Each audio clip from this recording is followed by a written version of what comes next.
Okay, let's move on to another person. Mr. Antonio Uwebema, are you on the call? Can you hear us? Can you please introduce yourself? Tell us your name, your chapter, and what you love doing.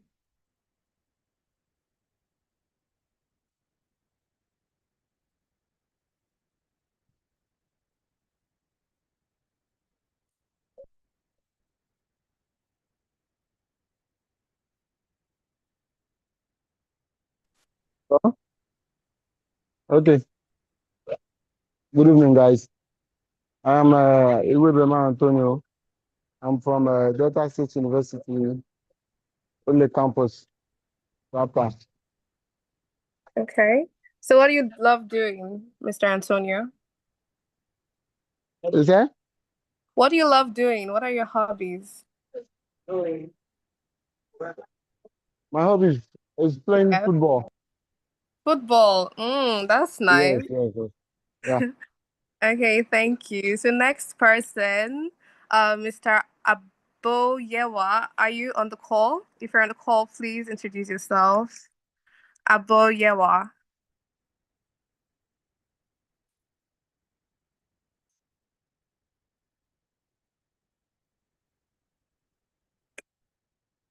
Okay, good evening, everyone. My name is Abuiwa Ronian, Okay. YP from Quarry section. Okay, thank you. What are your hobbies, Mr. I love Aboyewa? playing. I love playing football. Oh, Thank you you. do? Okay, that's nice. All right, let's move on to the next person. Mr. Asopro. I'm sorry, Ojevwe Evans. So, Ojevwe Evans, if you're on the call, please introduce yourself, your name, your chapter. I think we should end here. It's already 5 p.m. So, good day, everyone. My name is Ume Claire Chimdumebe, and I am the General Secretary, Fukui chapter. Next slide, please. So while we're waiting for others to, come attend the program, we are going to be taking the order of programs. So I'm just going to be giving you guys a brief of how this program should go. So first off, we're going to be having the moderators welcome, which I just did. Then after that, we'll be having the safety moments by Chibuzo Eni, opening remarks by Dr. Edioko, icebreaker session by Sir David Kachiku, introduction of the guest speaker by Caroline Isebo, ambassador lecture by Sir Anthony Ogenovier, the photograph session by myself, the Q&A session by Ms. Reina Iwawe, Slido quiz by William McCone, announcement by Clement Godwin, membership drive by Aloho Tega Obo, and then the closing remark by Sir Paul Alabi. So next slide, please. Let's begin right away. So right about now, we're going to be having the safety moments. You're all aware, as young engineers as we are, safety is very, very, very paramount. So we're going to be giving the floor to Sir Chibuzo Eni, the president of SPE Delsu Ole chapter, to be taking us through the session. Sir Chibuzo Eni, are you on the call? If you're on the call, please take it away.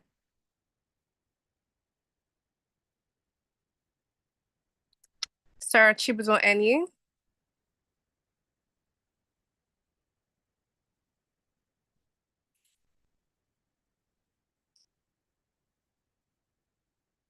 Okay, if he's not here, is there anyone from Delsu Ole chapter that would love to take it for him?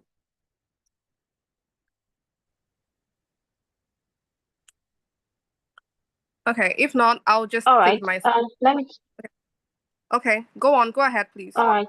All right. Thank you. Let me just take it in this. Uh, Good evening, everyone, and you all are welcome to this exciting session. My name is Juliana Oji, and I'm the ALP lead for Worry Session. So, as usual, whether it's a physical or virtual event, safety is paramount, and so we'd like to review the following ground rules before we continue. So I just want to remind us that we should mute our mic when we are not speaking and always raise up your hand when you want to speak and so you'll be allowed to speak. If you are in the room, ensure you can still hear the fire alarm with your headset And if you want to ask a question, you can use the chat box for comments, for questions. Always ensure that you are alert and aware of your environment and will be here for a while. Please ensure to maintain a good sitting posture and overall, please stay safe and stay well. All right. Thank you very much, and we look forward to an exciting program. Thank you. Over to you, Claire, please. Thank you very much, Miss Juliana. That was an amazing safety session. I hope you took note of everything that you're supposed to do. Safety first. So next up, we're going to be having the opening remarks by our very own Dr. Edioko, the Section Director, SPE Worry session. So Dr. Edioko, if you're on the call, please, can you take the stage?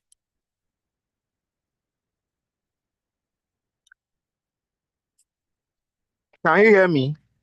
Yes, we can hear you, sir. You can go ahead, sir. Okay. Good evening, all.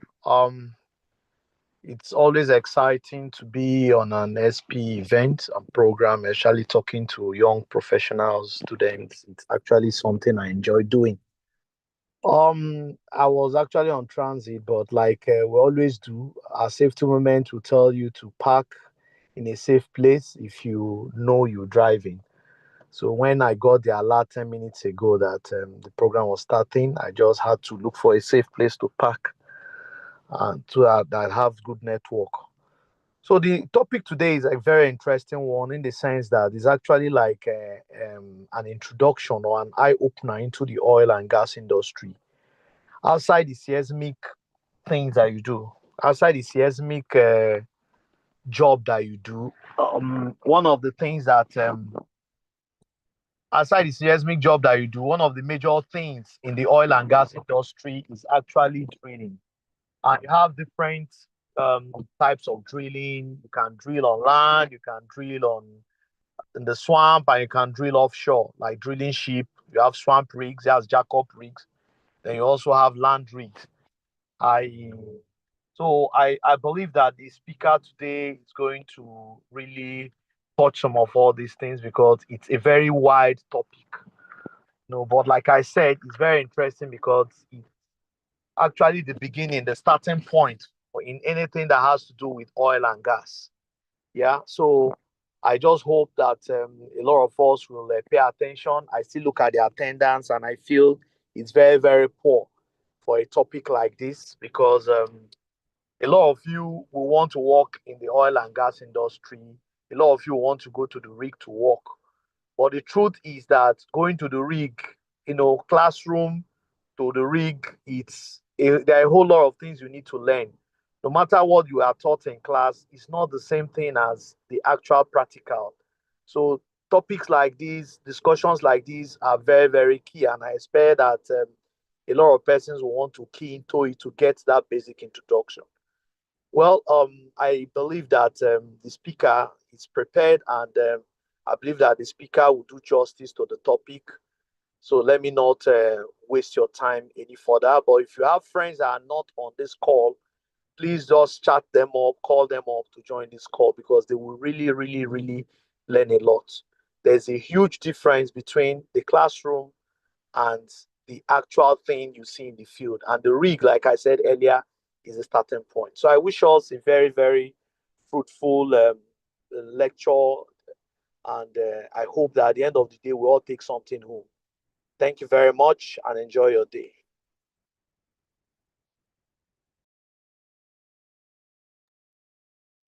Okay, thank you very much for that, Dr. Edioko. We learned a great deal from you just now.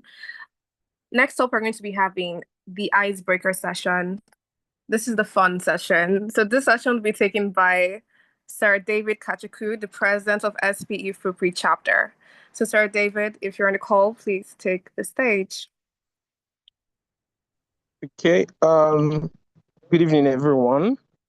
So today's icebreaker session is going to be different. It's going to be a bit different. So we're going to be watching a brief video, a 3 to 5 minutes video. I want everyone to pay close attention to the video. We're going to be asking questions from it. So let's go straight to the video.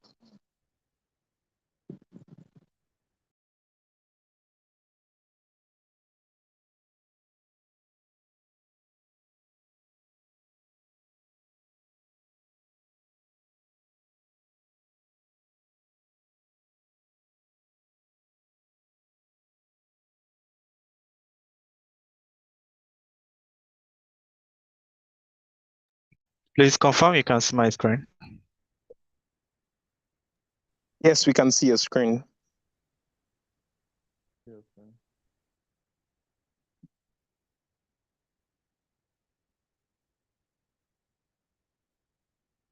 Please confirm you can hear the video.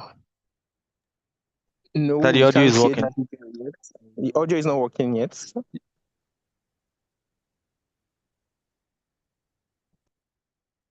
Did you hear anything? No, we didn't hear anything. Okay, give him a minute.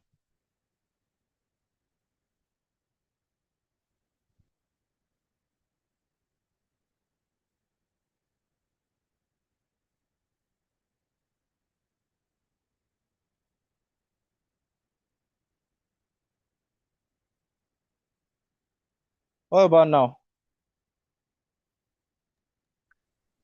Nothing is, we are not hearing anything yet. Nothing yet. You can let it play for a while. Which platform will be used? The platform is held in place by large steel or concrete legs that attach to the ocean floor. Yes, we can hear. You can. 2,900 feet. An offshore oil rig So I'm starting it now. or offshore platform is a large structure that is used to extract oil or natural gas in the rock beneath the seabed. In deep water up to 1,700 feet, fixed platform will be used. The platform is held in place by large steel or concrete legs that attach to the ocean floor. From 1,500 to 4,900 feet, taller fixed platform called a compliant tower will be used.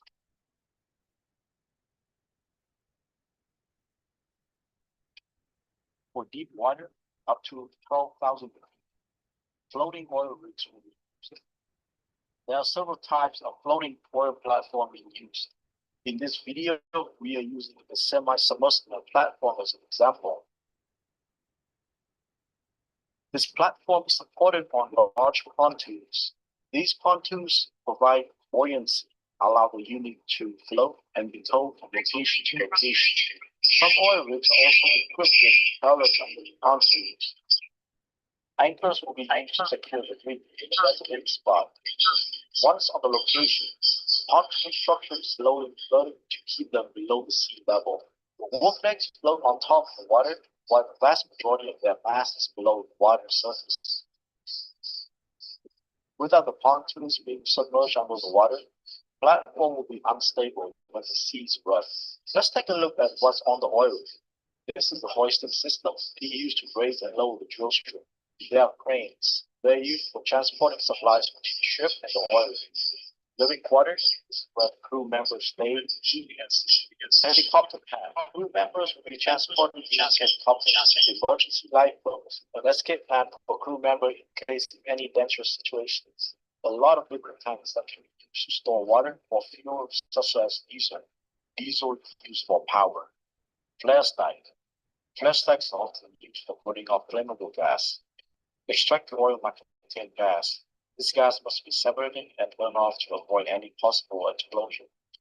Let's go to the main purpose of an oil, which is to drill and get oil out of the seabed. Oil lies under so many layers of rock underneath the seabed. The hoisting system is used to lower down the drill to the seabed. Drill bit is placed inside a big pipe called a casing. This top part of the casing is the wellhead.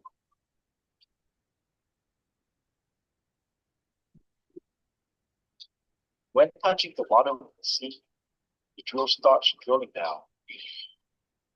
Pressure water will be pumped in to push all the dirt and rocks out of the casing pipe. When the casing goes down deep enough, it will stay and the drill bit will keep going down further.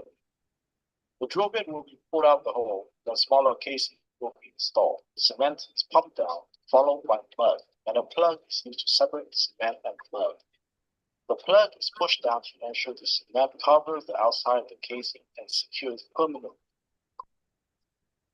This process repeats when drilling down deeper as the casing gets smaller.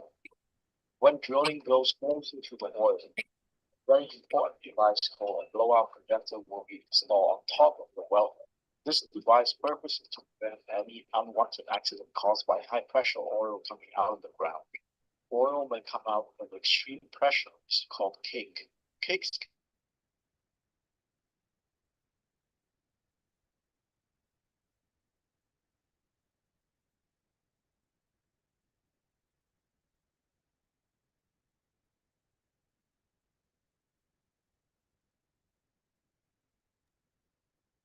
sometimes also used to control pressure or seal the well to prevent oil coming out. There's one ram called line shear ram. It is equipped with a steel blade. In case high pressure oil comes to drill chute, this ram closes instead of cut off blowout preventers must be tested carefully before putting in use, because any mistake can cause casualties and environmental disasters such as oil spill.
Please confirm you can see my screen now.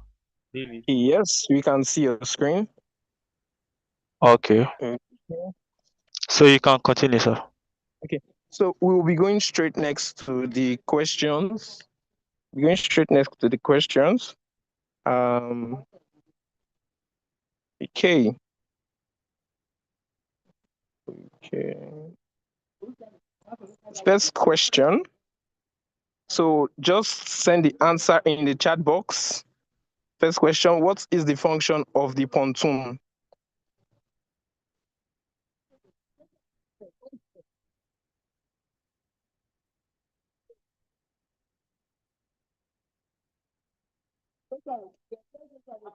Okay, I've not started seeing answers yet. So you can put your answers in the chat box.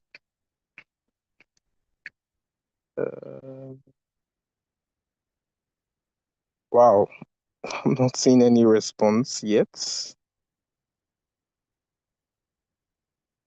Okay. So no one was paying attention to the video shown. Okay. Okay, I've started seeing some answers. Okay.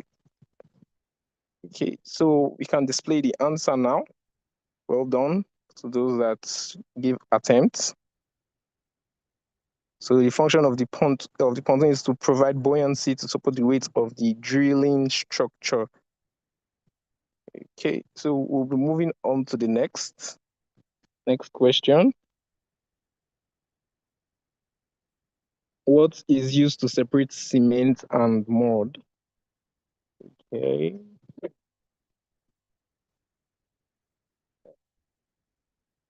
What is used to separate cement and mud?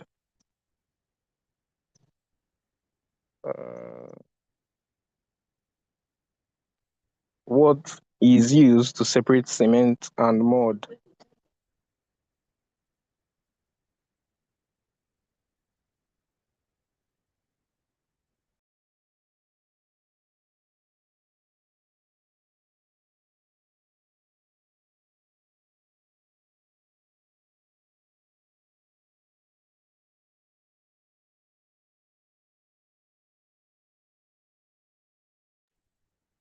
Okay, well done to all those that answered. So we can display the answer now.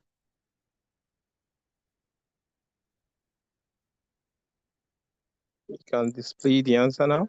A cementing plug is used to separate cement slurry from drilling mud. So well done to those that got the answer correctly. We'll move on to the next question.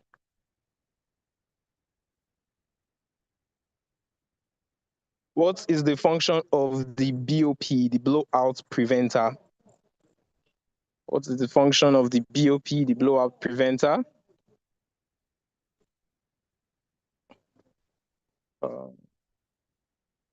What is the function of the BOP, the blowout preventer? Okay, I'm seeing some answers. Okay, answers are coming in now. Okay, so we can display the answer now. Well done. Well done, Olatunji. Can display the answer now.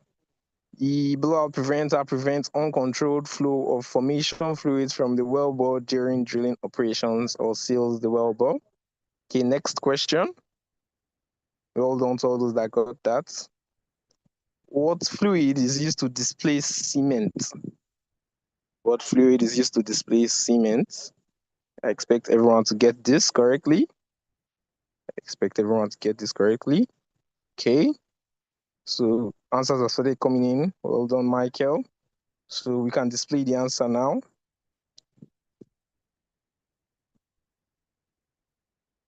Is drilling mud. So final question. Well done, Soji. The BOP stack is made up of how many preventers? I also expect everyone to get this correctly. Well done, Rina. Okay, so answers are say coming in, so we can display the answer right away.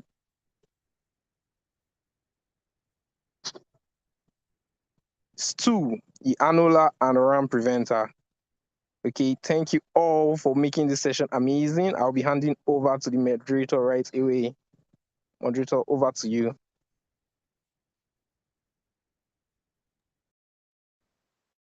Okay, thank you very much, Sir David Kachiku, for that wonderful and very enlightening icebreaker session. So first off, would like to recognize some people on the call. First person I would like to recognize is our very own Sir Paul Alabi. He's a career and technical lead, SPE Worry session. So Sir Paul Alabi, if you can hear me, you're very, very welcome. So the next person I'm going to recognize is the co-chair, Engineer Nelson. He's the YP co-chair, SPE Worry session. Engineer Nelson, you're very, very welcome to this call. We're happy to have you here. Lastly, I would like to recognize our speaker, Sir Anthony Ogenovie. You're very, very welcome to the call, sir. So next up, we're having the introduction of the guest speaker, which will be taken by our very own Caroline Isebo, which is the program's chair, SPE Delsu Oli chapter. So Caroline, please take the stage.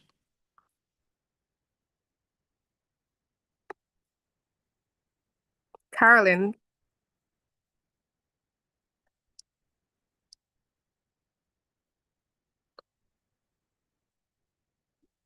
Caroline, if you can hear me, please, can you take the stage?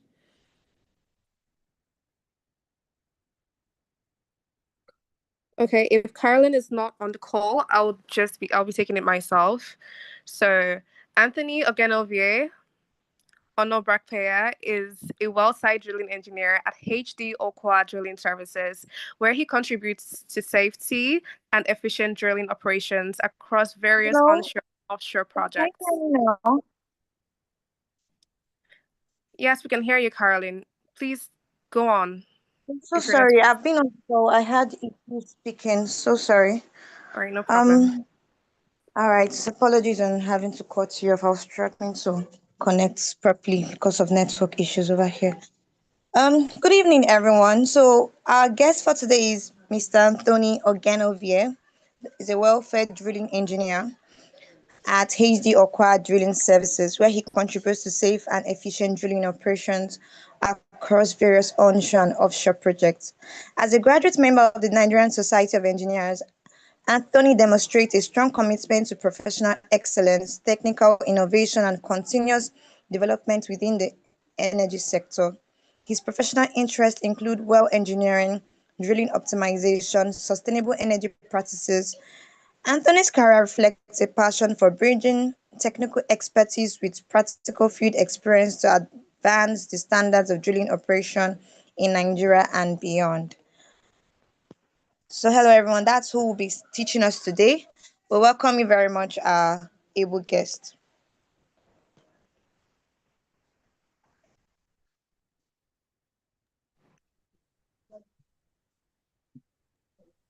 Okay, Sir Anthony Ogenovier, your introduction has been taken, so you're free to take the stage now, sir. Good evening, everyone. Please confirm you can actually hear me. We can hear you, sir. All right, just a minute to let me share my slide.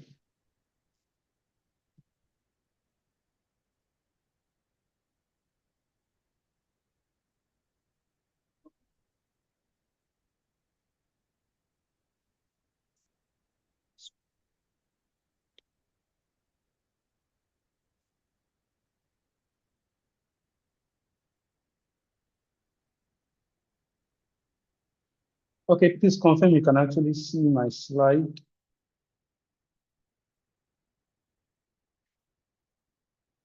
Yes, we can. All right. Thank you very much for this opportunity to speak to you.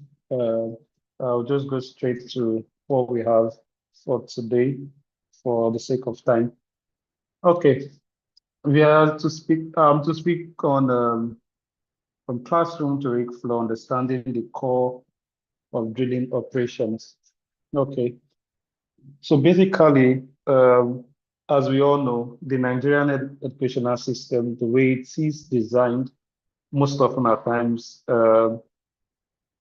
after in the classroom, most often at times, what we are being taught in the classroom, maybe about 70% of the time, or let's say about 80% of the time, we find out that sometimes after whatever it is we have learned from the classroom, when you come out to the real world, there are so many other gaps that are there, and then you just have to find a way to navigate your way through it and see how you can blend what it is you've learned in the classroom to actually what you see in the real world. So why does this journey actually matter? It matters because it helps us to actually um, bridge practical experience with theory and real-world application and skill application. It enhances understanding of complex processes, real-time challenges prepare students for working in the field. Now, the basics of drilling. I was very glad when I saw the video that we actually watched. That video, though it was 4 or 5 minutes, it actually covered basically almost everything we need to know about drilling. Okay, so for us to talk about drilling actually, it helps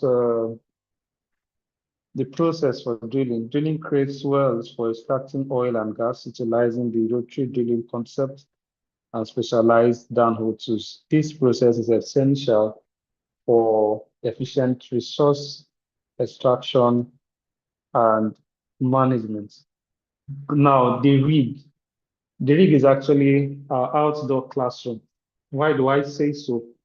On the rig floor, you learn real time.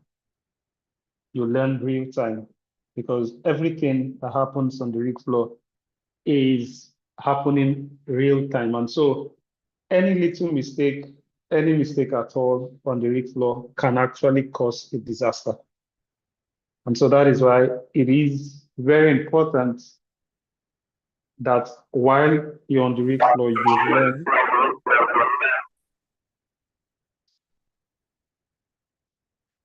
Okay, so the rig floor helps to create hands-on training, which enhances practical skills in real-time situations. While you are having your hands-on training on the rig floor, you can also You also have to work as a team because on the rig, everybody is important. Teamwork is actually important while working on the rig because even the least person actually has what we call a stop work authority. I will explain more on that when I get to safety, but just know that teamwork on the rig is actually important because everybody, like we say in the Nigerian palace, that be your brother's keeper. That is how it is on the rig. You have to watch out for everybody because everybody's safety is paramount to everybody. So you have to be safety conscious. While you're safety conscious about yourself, you also have to be safety conscious about the next person. Applying theory integrates classroom knowledge into field applications effectively. The theories that have been learned in classrooms, it is on the rig floor, you now apply this theoretical knowledge that you already have from the classroom. You now apply it in real time into field application. Now, these are the various types of rigs we have. The video we watched actually helped us to look at the semi-submersible rig, okay? We have various kinds of rig. We have the drill ship. Drill ship is a ship-shaped self-propelled vessel designed for deep water and ultra deep water drilling operations. It has a drilling derrick in the center and a dynamic positioning system that keeps it steady without anchors. Now, some of the key features in the drill ship is that it is used in deep and ultra deep waters up to 12,000 feet or more. It has thrusters, it has GPS controlled positioning. It doesn't need anchors. You can move from one location to another easily, and it is equipped for offshore exploration. Now, the drill ship is actually used in drilling in deep offshore locations like the Gulf of Mexico and then West Africa. Then we have another one, which is the jackup rig. The jackup rig is actually a mobile platform with 3 or more steel legs that can be jacked up or down, just the way you have your jack that you can use to lift, you can use to raise your car when you want to change the tires. That is how this jack rig is. So the hull floats when being towed to a location, and then when you get to the location, you now jack up and set the legs, and the legs are lowered into the seabed to lift the platform above sea level. Now, this particular jack-up rig is actually used in shallow waters, typically up to, say, 400 feet. And then the legs are stable and they are set on the seabed. It is not self-propelled, rather it is towed using a tugboat from one location to another. And then it is a common, or it is used as common development for development. It is used for development and exploration drilling near shore. Now, an example of this is actually when you're drilling in the Niger Delta shallow offshore areas. This is the kind of rig that can be used. The semi-submersible rig, we all watched the video, so probably there will be so much talking concerning that since we watched the video. The video actually covered everything that we needed to know concerning the semi-submersible rig. Just know that it's used basically in deep offshores. For example, deep offshore areas, deep offshore fields in Nigeria, like the Bonga field in Nigeria. Then we have another one. There is one that it's probably almost the same thing with the jackup rig. It's called the swamp rig. The swamp rig is a floating drilling rig that is designed for shallow inland waters like swampy areas, the Niger deltas, the river deltas in the Niger Delta. It is used in very shallow waters, less than 25 feet, and is mounted on a barge when it is being transported to various locations. It is mounted on a barge that can float in swampy or muddy terrain, and it is ideal for the Niger Delta inland operations. An example of this is that the swamp rig can be used in onshore swamps or onshore swamps like in Warri or Port Harcourt. Okay, then we have the platform rig. A platform rig is actually a stationary rig installed on a fixed production platform or structure. It is used mainly for development and production drilling. Some of the key features of this platform rig is that it is permanent or a long-term installation and is used for drilling multiple wells from a fixed platform. It is found in fixed offshore fields.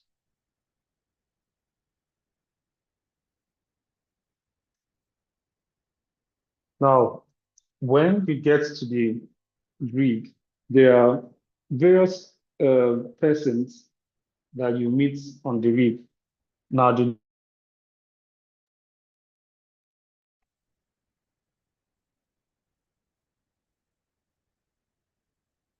Please confirm you can still hear me. Yes, sir, we can hear you. We can hear you, sir. Okay. So the drilling team, when you get to the rig, we have various personnel on the rig.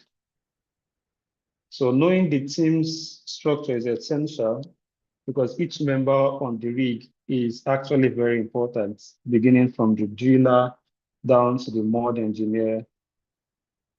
The driller is in charge of the rig floor. He oversees everything that happens on the rig floor. He is like the, in our local palace, we say the Oga Pata Pata, or the Oga in charge of the rig floor. Then we have the mud engineer. The mud engineer actually works on or is in charge of the mud, the drilling fluid. And then we have so about 2 to 3 types of drilling fluid. We have the oil-based mud, the water-based mud, and the synthetic-based mud.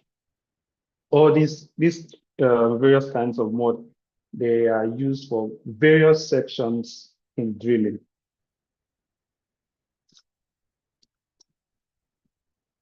Now, how do we drill? Okay. First off, we have different various stages when it comes to drilling.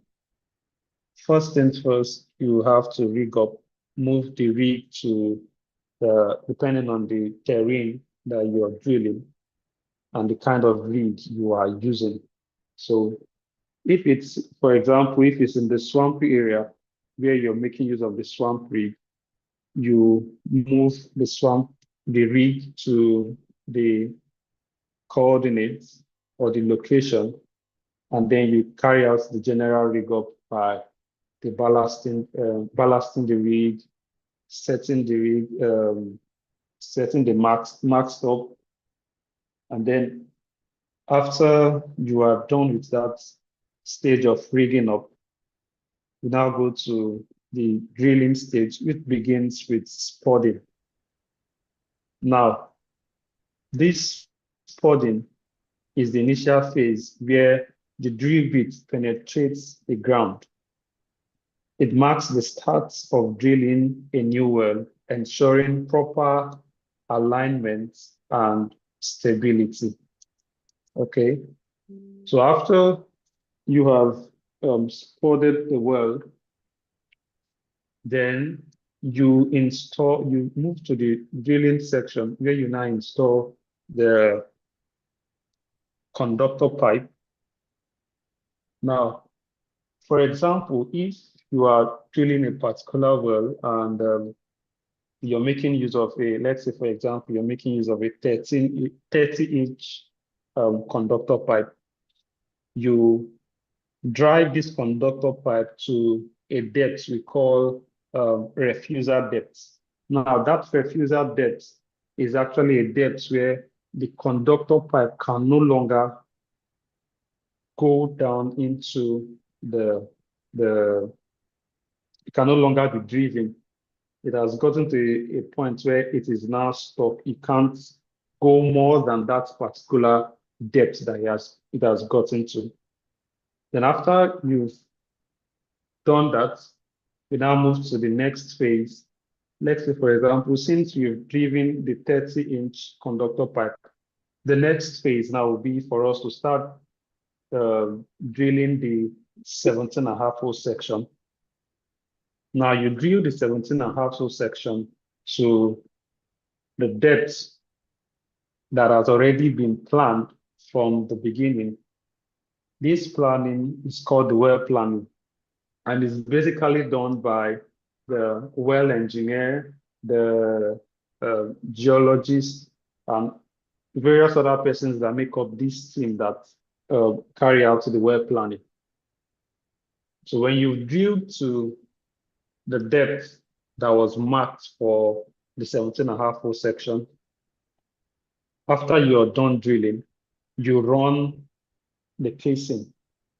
Now, this casing, since we are drilling the 17.5 hole section, we are making use of a 17.5 inch bit. Now, the casing will run in this 17.5 hole section will be 1338 casing. Now, this 1338 casing is run in hole, while it is after it has gotten to the point or the depth that we want in the hole, we now carry out cementing. Now, cementing is carried out. The cementing is actually done so as to hold the casing to the well bore. Because if the casing is not held firmly to the well bore and we go ahead to start drilling the next phase, the hole will collapse.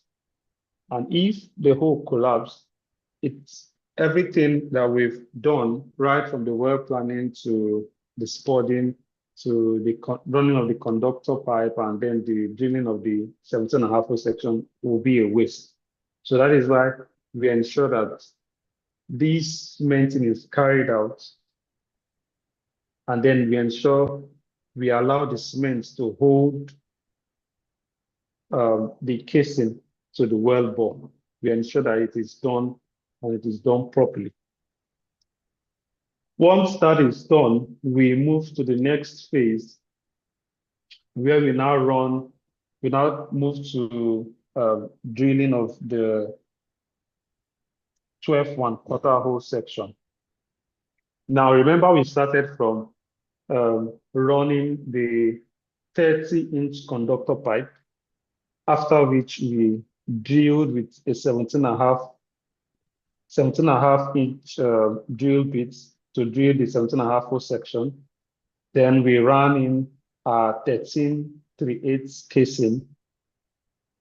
And after running the 1338 casing, now we want to drill the next phase, which will lead us to where we have our zones of interest, which is where we have the crude we are actually drilling or looking for. So you drill the 12 1/4 hole section with the 12 1/4 inch drill pipe, 12 1/4 drill bit, sorry. So after, when you start drilling that, you drill to the final depth, which is the TD. When you TD the well, you now run in hole your 958 casing. Now, after running in hole the 958 casing, the same thing we did for the 1338 casing is the same thing we'll still do for the 958 casing. We'll now cement the casing to the well bore. Okay. So once that is done, we move During to this SP event, SP is having a class, not a lecture, from classroom to the drilling floor. They're talking about drilling. So I want to see if there's anything I can pick from it so far. So Sorry about that, sir. Please go ahead. okay. So once that is done, once the 958 casing is run in hole and it is cased and the cementing is carried out, at that point we can beat our chest and say we are almost done with the drilling, or we can probably say that we are done with the drilling phase, because the next thing that will go on is to move into the completions phase, which involves perforation,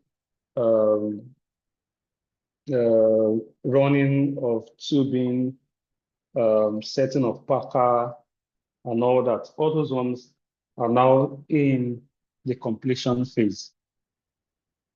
After which we now move into the production phase, where we now use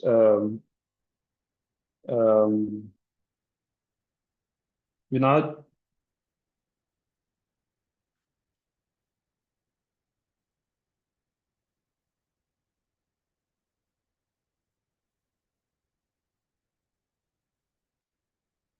please, you can hear me. Hello, please confirm you can hear me. We can hear you, sir. Yes, we can hear you. Okay.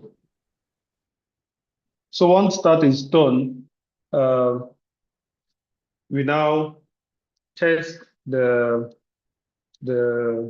move to the production phase, where the crude is being lifted to the surface, and then we set the packers, the tubing hangers, and then the X-mass tree itself is placed. So this particular picture actually gives us an idea of what the hole looks like. You can see down there we have the perforation, you see the tubing, you see the packer where the packer is set, and then you see the production casing string, the intermediate casing string, the surface casing string, and then the conductor. This is actually how the hole looks like when you are done drilling. This is how the hole looks like, because you have the casings, the 30-inch conductor pipe, the 1338 casing, the 958 casing, and then your tubing, and then the perforation that has been done. Perforation is done. You can use wireline for perforation. We use DST TCP also, using perforation guns to perforate the hole. Then some essential drilling equipment. These key tools are essential for drilling, which these involve the drill bits, the derrick, the pumps. All these are essential for efficient drilling operation and enhancing overall performance in the field. Okay, Now, this is actually a live drill bit.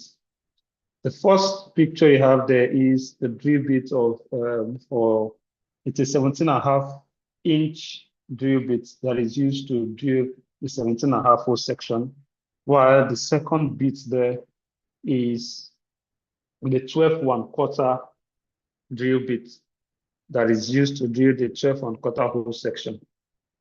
Now, looking at these two drill bits, discover that they are basically different in a way.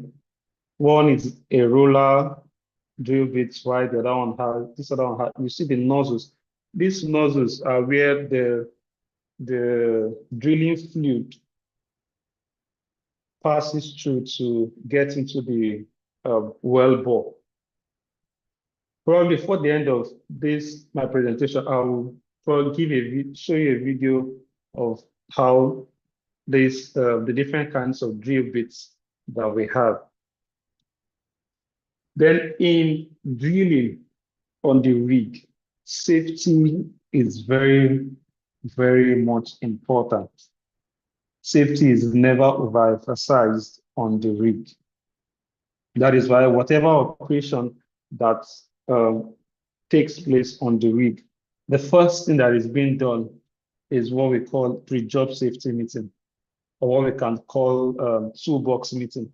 Now, in this meeting, everybody that is essential for that particular task is briefed on what is needed to be done, the hazards involved, and the safety precautions that needs to be taken in order to carry out this job without any incident or accident. Because if there is an incident or an accident, automatically the job stops, there is downtime, and money is lost. Because on the rig, time is money. Time is money. The second thing is proper PPE ensures worker safety on site. It is very much important that every time you are on the rig floor or on the rig, you make use of your PPE, personal protective equipment, which involves your coverall, your hard hats, your earplug, your eye goggles, your safety shoe.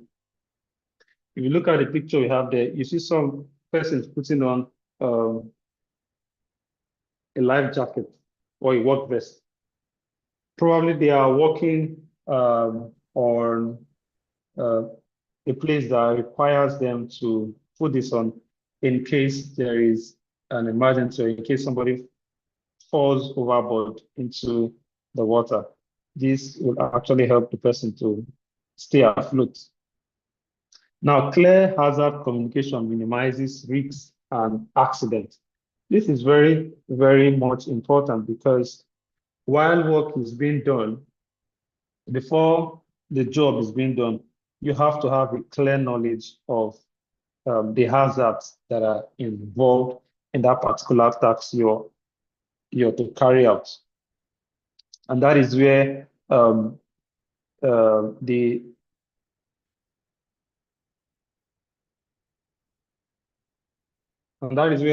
you are to ensure that you exercise your stop work authority.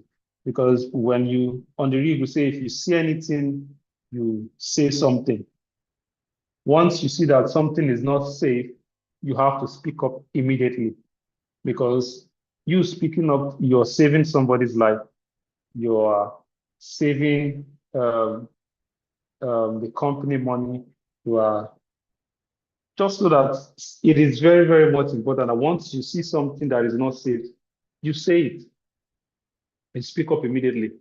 And that is why whenever anybody is sent to work on the rig, if you know that whether it is your supervisor or your superior that is sending you, and you know you are not giving the proper PPE for that particular task or that particular job, you have every right to tell your superior that, no, I cannot do this because the right PPE has not been provided.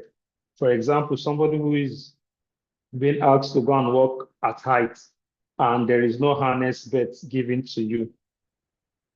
If you go ahead to carry out that particular job and something happens to you, probably the company will just go and sympathize with your family, and that is the end. They will definitely get somebody else to replace you. I remember early this year, there was a particular job in location where I was, and somebody had his hand chopped off because he was not using his hand gloves. He went to pick something from a particular place, and because he was not using his hand glove, his hand got chopped off. So immediately it happened. Well, just 1 hour, 2 hours, he was sent out of the location, and a replacement was brought in. So that is to tell you that you have to take your safety very seriously. Now, beyond classroom skill development. Sorry, sir. You have 10 minutes left, sir. Thank you very much. I will round up. Okay.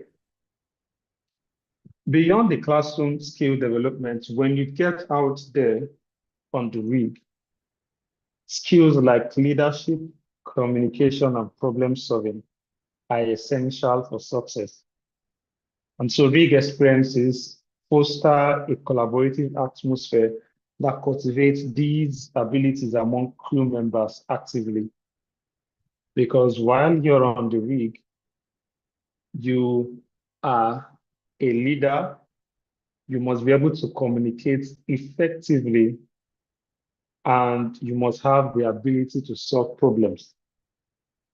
Communication is very important because if you're not able to communicate effectively with those around you, then there is a problem. Because if, for example, there is a hazard or an impending danger, and you're not able to communicate effectively with the people or the team you're working with, then it's going to be an issue. So beyond this, beyond the classroom,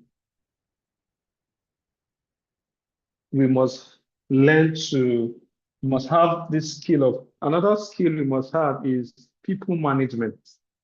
You must be able to know how to manage people around you, because on the rig, you will meet various persons from different backgrounds with different temperaments. So the ability for you to be able to work with these people, you must know how to manage people. You must be emotionally intelligent as to know, okay, this is how this person is, this is how I should follow this person. And then when you're working, when instructions are being given out, you must know how to work with those instructions that have been given out so as to ensure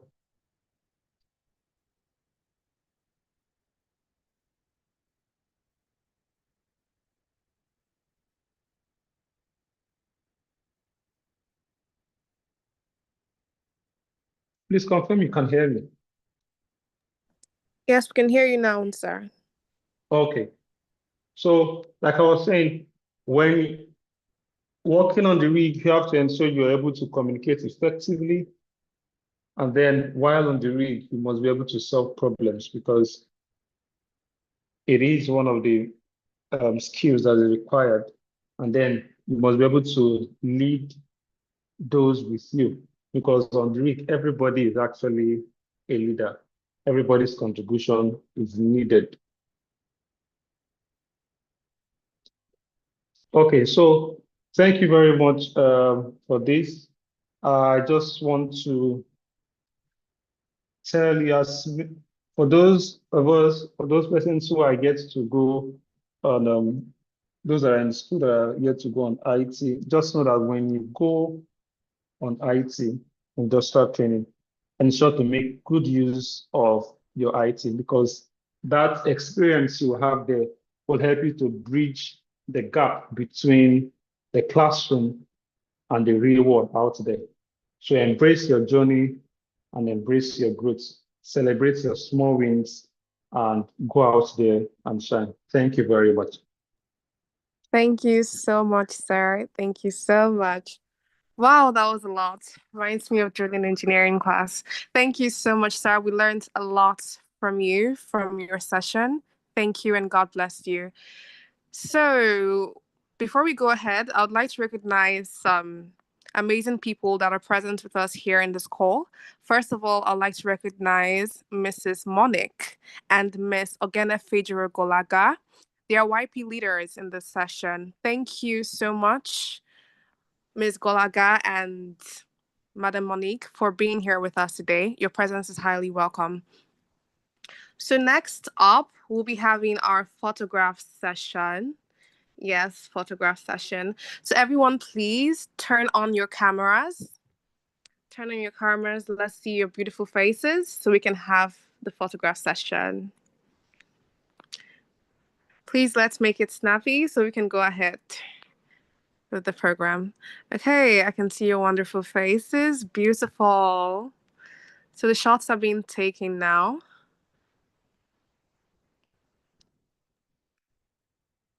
SPE, Solution, People, Energy. Give me thumbs up. SPE, yes. Thumbs up, please. Okay. Yes, wonderful, beautiful. Okay.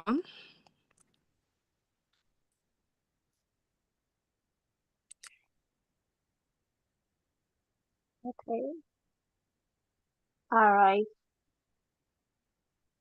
Oh. Okay. SPE, Solution, People, Energy. SPE. Solutions, people's energy. Please don't leave. There are still a lot of things we have to do. The program is literally just beginning. All right. Thank you.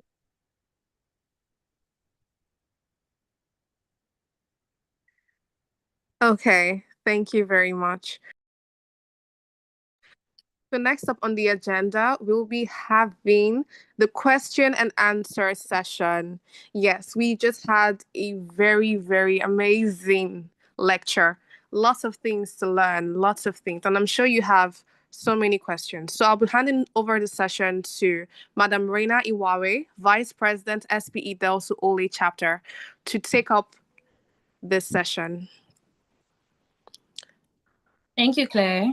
Good evening, everyone, and welcome to the question and answer session. So if you have any questions to ask from the lecture you've received so far, kindly indicate by using the chat box or raising your hands so our guest speaker can give you answers to your question. Again, if you have any questions from the lecture so far, kindly indicate by using the chat box or raising your hands so our guest speaker can give you answers to your question.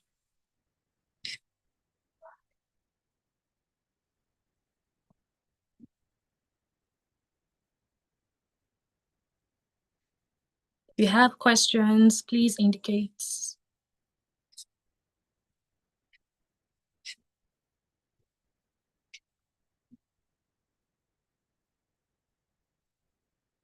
No questions from the lecture so far.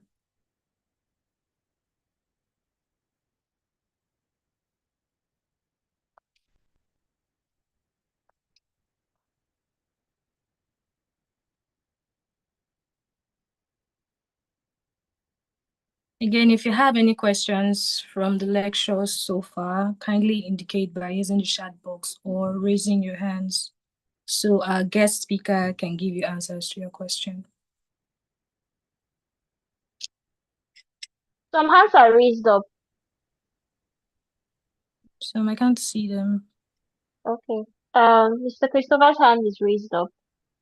So Please, Mr. Christopher, can you unmute and ask your question? Thank you. Okay, good afternoon, good evening, everyone. Please, I don't know, can you guys hear me very well? Yes, we can hear you. Go on.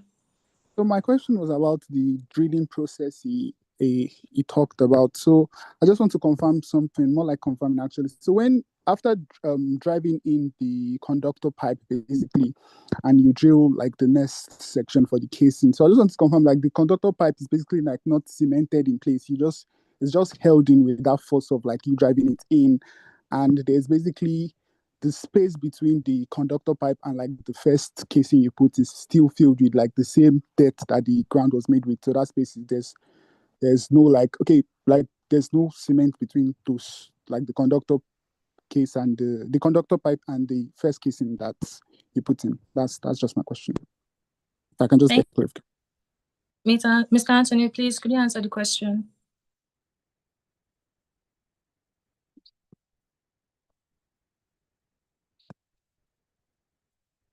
Mr. Anthony. Okay. Yeah, can you hear me? Yeah, I can hear you. Go on. Okay, so the conductor pipe, after it has been driven to the refuser depth, it is actually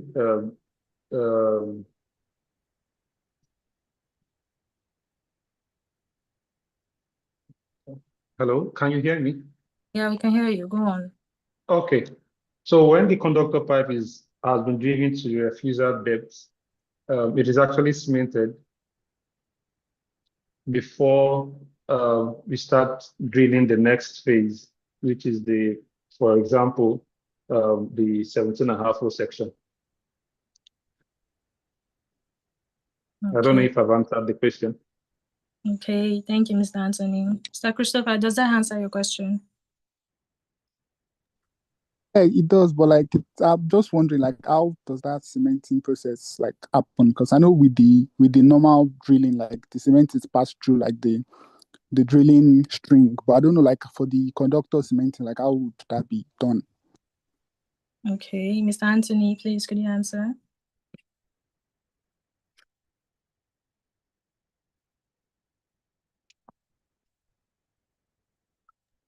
Okay, can you hear me? Yes, sir, I can hear you. Go on. Okay, so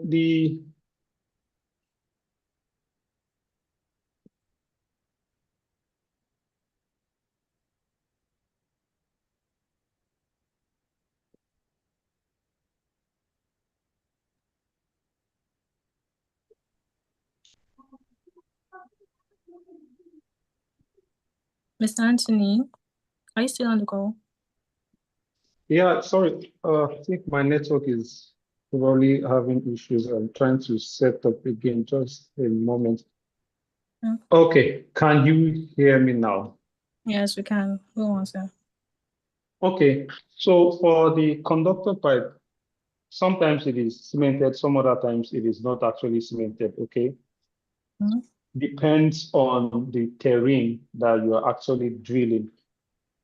There are some terrains that while the conductor pipe has been driven to the refuser depth, it is the cementing, it's not done the way when you have the normal casing in hole, the way the normal cementing for the normal casing is being done, it is not done the same way.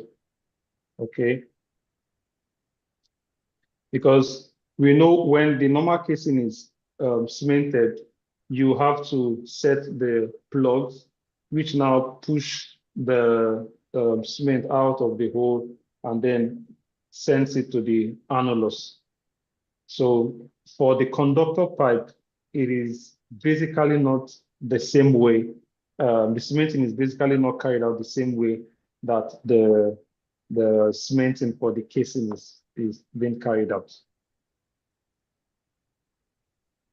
Okay, thank you, Mr. Anthony. Mr. Christopher, does that answer your question now? Yeah. Thank you very much. Yeah. So if you have questions to ask, please do indicate by raising your hands or using the chat box, please. More questions, please.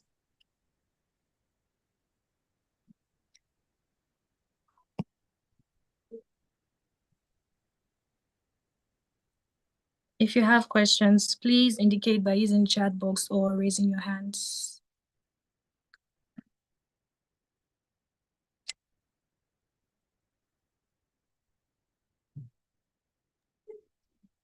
All right, we can move on. Thank you. All right, then. Thank you. Over to you, Claire. Okay, thank you very much, Rena, for the wonderful question and answer session. Okay, next slide, please. So after this, we'll be having this little quiz session. Now, this is the really, really fun part. Lots of prizes will be won here. So this is supposed to be taken by Sir William Okon, but unfortunately, he is not present in this program. So we'll be handing over to Nolly. If Nolly is here, please, you'll be taking charge of this little quiz session. Nolly, are you on the call? All right. Good evening. Good evening, everyone. Good evening. Yeah. Hello. Yes, we can hear you, Nolly. All right. Good evening, everyone. I trust we are good. Yes, we are fine. Thank you. All right. So I am Noli Emmanuel. I'll be your quiz master for today. And I'm sure we learned a lot from today's class. Yes. Yes, we did. We did. Thank you. All right. So in the chat box is the link to the quiz site. So let's just quickly join in and commence the quiz.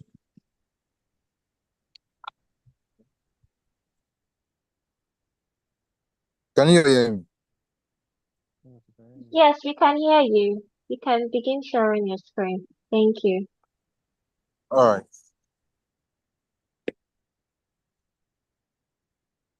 Hold on a sec.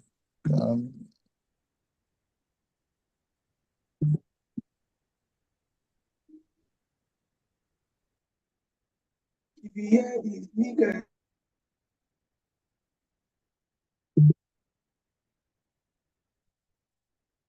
you see my screen? Yes, we can. We can see your screen. All right. Please, I sent a link on the chat box. Please, let's do it to join in for the quiz. Just 2 participants. Okay, please, guys, do well to join in. There'll be prizes, lots and lots of prizes for the winners. So please do well to join in. Just click the link.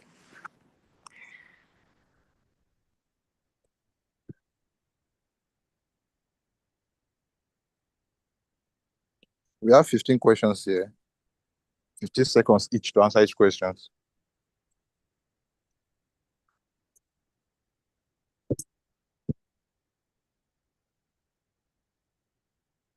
Hello? Okay, please resend the link, Nolly. Someone asked to. Okay, hold on. Send the link, yes.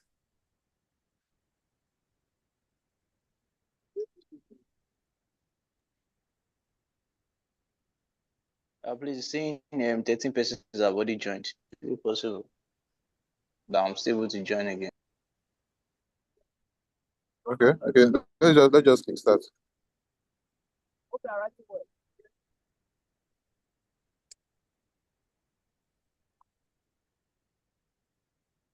Waiting for. Okay, I've seen. All right.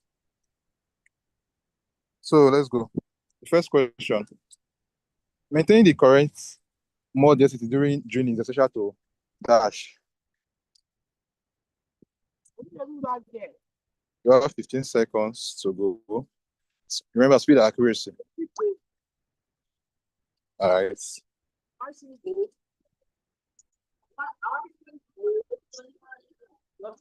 Okay.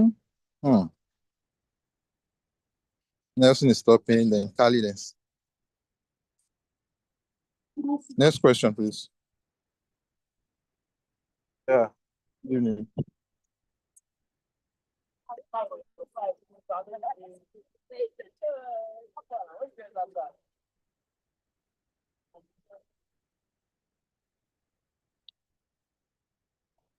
Okay.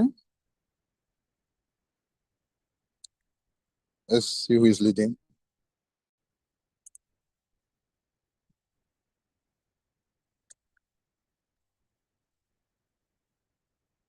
Please, can you hear me? Yes, we can hear you. Hello. We can hear you. All right. I think I'm having, okay. I'm having a glitch over my end. I don't know who is stopping the leaderboard currently.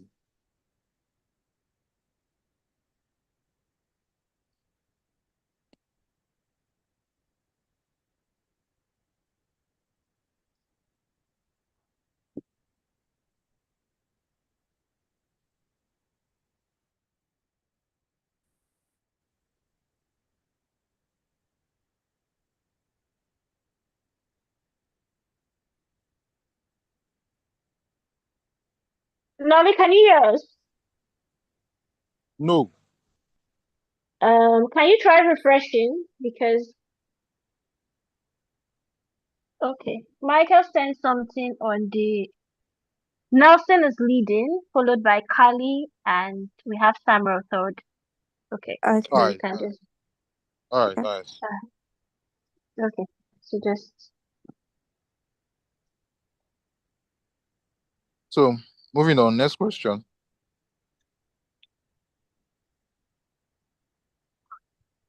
if you could read it out, so even those not on the poll can. All right. All right. Yeah. Derek or Thank you. Max? Eric. Okay. This is gone. Let's reveal the answer. From next question.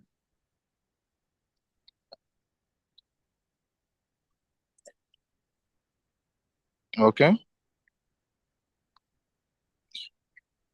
The top drive system differs from the Kelly drive because it's dash.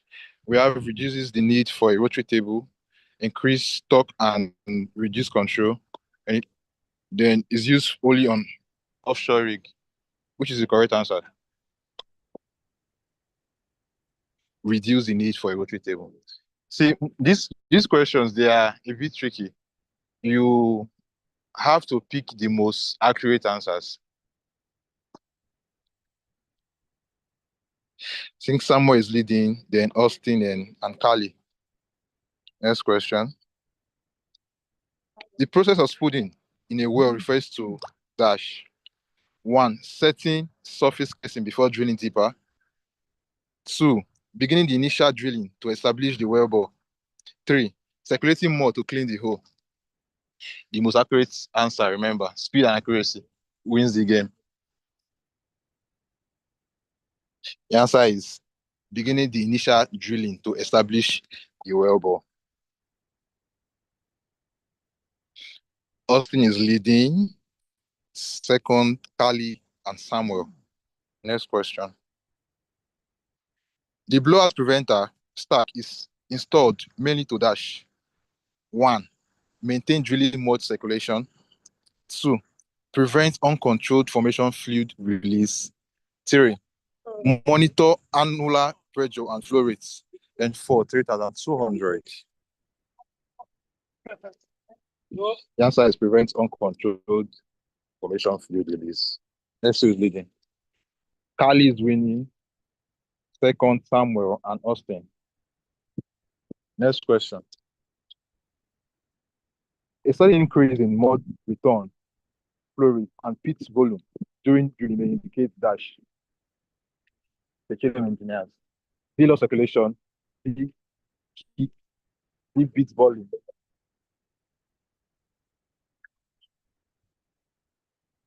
Correct answer is skip occurrence.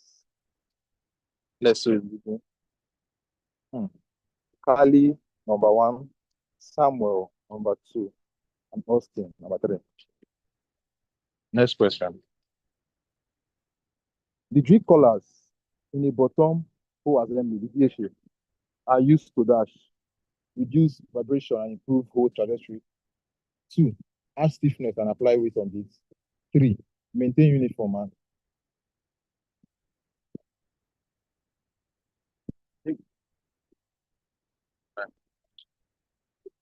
let's see the answer. Answer is add stiffness and apply weight on this.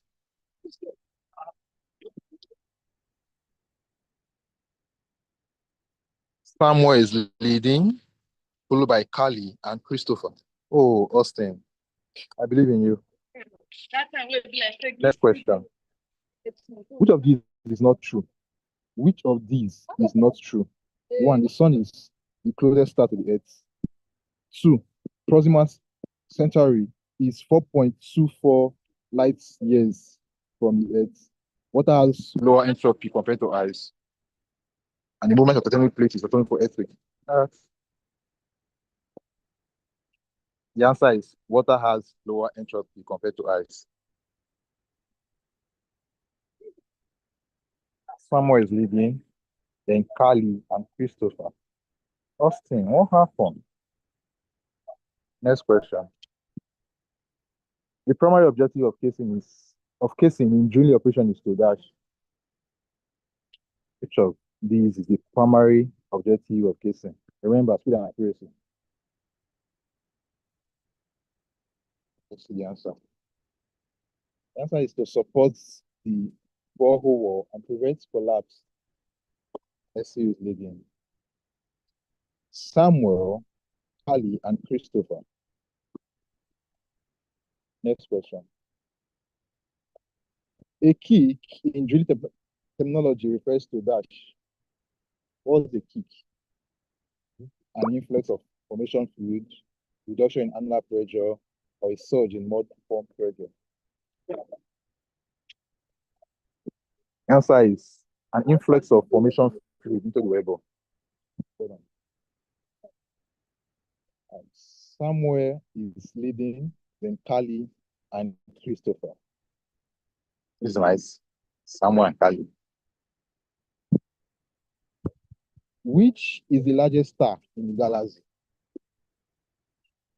Which of the following is the largest star in the galaxy?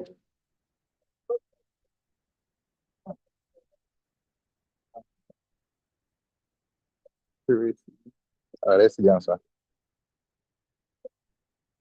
The answer is Stevenson, 218. Let's see who's leading. Kali, Samuel, Kali, and Asin. A blowout occurs when dash the formation pressure exceeds azistatic pressure and the BOP fails. The drill string pressure surpasses. I don't need to just read. All right. Current answer is A. Formation pressure exceeds the azistatic pressure and BOP fails. Let's see. Samuel, Kali, and Asami. Sorry. Next question. The annular preventer in the BOP stack is designed to dash. Annular preventer in the BOP stack is designed to dash. Which of the following is correct? I remember during the icebreaker, we talked about the annular preventer. BOP stack, rather. Let's see the answer. After it's closed around the drill pipe, casing, or open hole. So our final leaderboard, Samuel, number 1, then Kali, then Christopher. Congratulations, guys. Thank you very much.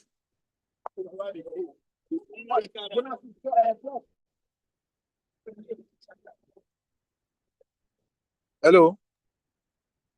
Well, thank you so much, Nazi. Thank you so much. For the winners, please kindly I will drop my number on the chat box, so please kindly message me for your cash prize. You have a cash prize. And congratulations to the winners. Congratulations, Samuel. Congratulations, Kylie. I was actually rooting for Austin, but he said he had network glitch.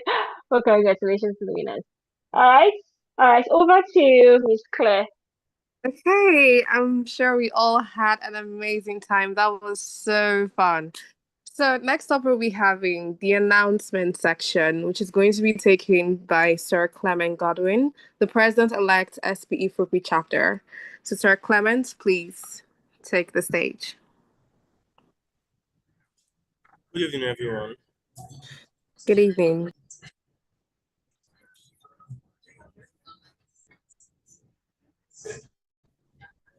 We can hear you, Sir Clement. Please kindly move the slides. Thank you.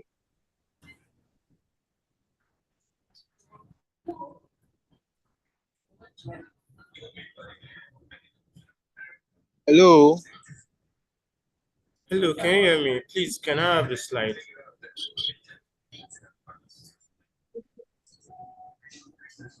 All right, so good evening, everyone. Once again, I am Gordon Clement Dixon, and in about some minutes, we'll be having our announcements. Okay, number one, SP Wari presents an ambassador lecture program with the theme Leading Through Service, Redefining Professional Impact.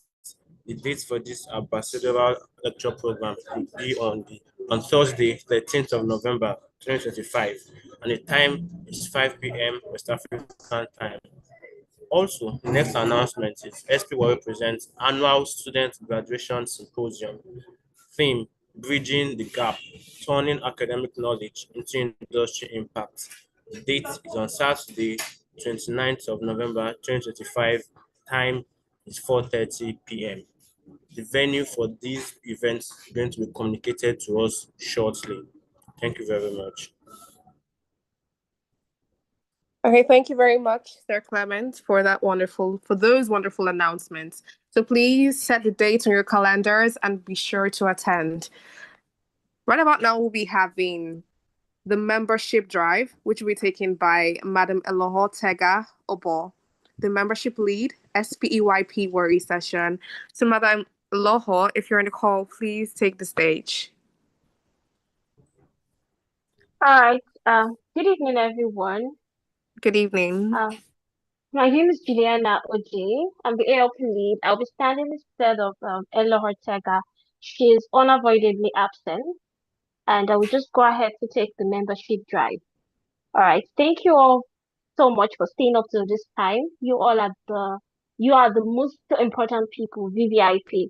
So I just want to take a quick moment to share something really important that could benefit every one of us here. If you are yet to be a member of the SPE, you must have been hearing about the Society of Petroleum Engineers Worry Session. This is your sign to join today. What we do in SPE is what we've done today and many more. So SPE is not just another association. You should know that it's a global network of professionals, students, and industry leaders in the oil and gas space. And being part of it opens you up to many opportunities.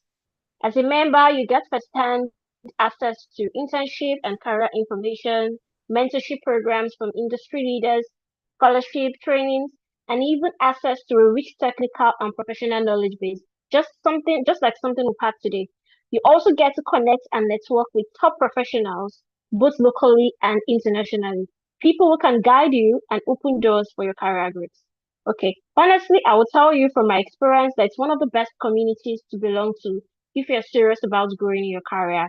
So if you're not yet a member, maybe you just joined in today, someone gave you the link. I want you to know that this is the best time for you to join or for you to renew your membership. So I will be dropping the registration link in the chat box. And so you can scan the QR code on your screen to register. Please kindly move the slide to the next page. So you can scan it to register, but I'll also be dropping the link in the chat box. So take advantage of this and unlock all the hidden opportunities SP has to offer. All right. Thank you very much. And I hope to formally welcome you as a member of SP. See you. Thank you. Over to you, Ms. Claire. Thank you very much, Ms. Juliana, for the wonderful membership drive. If I wasn't already a member, I would be really appreciated to join. So before we go on, I'm going to be recognizing our very own Madam Temitope Asimi. She is the lead for Diversity and Inclusion SPE Worry Session. So welcome, Ma. We are really, really grateful to have you in our presence. So now for the last order of program, which is the closing remark. This one will be taken by Sir Paul Alabi, the Career and Technical Lead, SPEYP Worry Session. To Sir Paul Alabi, please take the stage.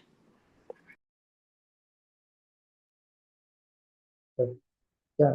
Good evening, everyone. Please confirm you can hear me. Good evening, sir. Yes, we can hear Good you. evening, confirm. Okay. All right. Thank you so much.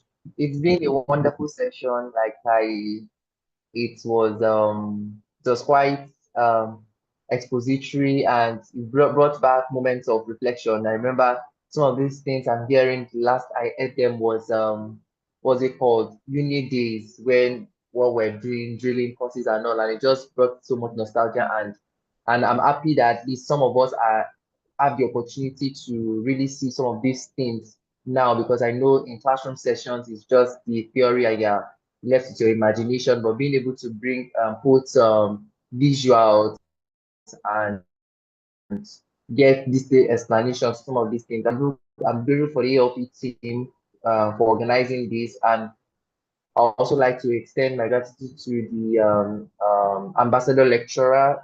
Thank you so much for making our time to do this. It's actually an honor to have you in our midst and to tap from your wealth of knowledge. Thank you so much. And to everyone who joined the call, to the collaborating parties, and even to the other YPs that did one or two things in organizing the program. I want to say thank you to every one of you, and also well done. And also to stress the fact that this is what SP is meant for, to keep adding value in whatever way we can. And I would like everyone to keep looking forward to more programs like this, whether it's an ambassador lecture program, whether it's a technical lecture, whether it's from the diversity team. There are always programs. SP always try to bring up programs to add value and to ensure that we do our best to improve and to raise the next generation of leaders in the industry, which I believe if you're on this call, you're one of them. So thank you so much, everyone. And like Julani has said, and I would always reiterate, if you are still on the call at this time, you are the VVIP. So thank you, and we look forward to seeing every one of you in our next.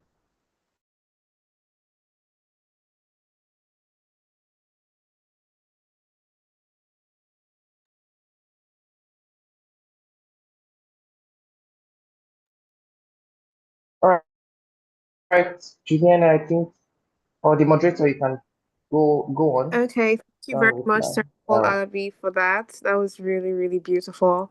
So right about now, we've ended the program. So thank you all for attending. Tell your friends about SPE. Tell everyone you know about SPE.